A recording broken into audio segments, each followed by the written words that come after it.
এই দেশের গণতন্ত্র নিয়ে ষড়যন্ত্র করছে। আমি তার জবাবে বলতে চাই, এই আপনারা যারা এই কথা বলছেন, আপনার দেশের স্বাধীনতার সার্বভৌমত্ব নিয়ে ষড়যন্ত্র করছেন।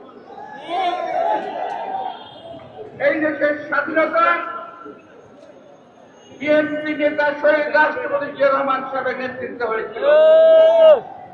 আজকে 7ই নভেম্বর আপনারা তাকে সেই দিনটিকে অশ্রদ্ধা জানিয়েছেন। এই দিন নিয়ে কোনো কথা বলছেন না, বলছেন একটি বৃহত্তর ষড়যন্ত্র করছে। বিএনপির ষড়যন্ত্রের কোন ইতিহাস নাই, পেছনের দরজা দিয়ে ক্ষমতায় যাওয়ার কোন ইতিহাস নাই। বরং আপনারা বারবার চেষ্টা করেছেন 1947 সাল থেকে, সেই সময়ের স্বাধীনতা আন্দোলন আপনারা করেন নাই, জনগণের বিরুদ্ধে গিয়েছেন। 71 সালে জনগণের বিরুদ্ধে গিয়েছেন, এখনো জনগণের বিরুদ্ধে যাওয়ার চেষ্টা করছেন।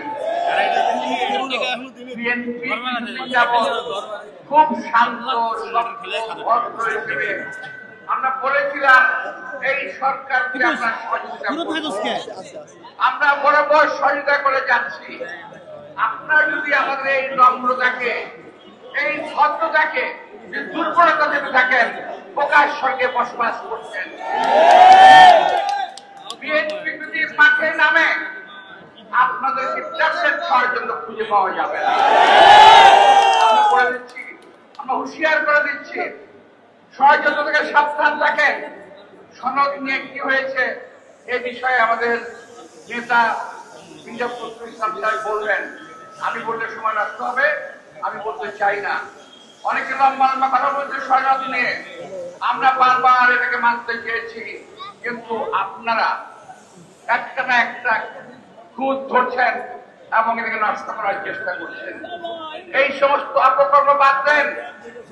বিগত দিনের ইতিহাস থেকে দেখে নিন, আপনারা ক্ষমা চান, এখনো সময় আছে।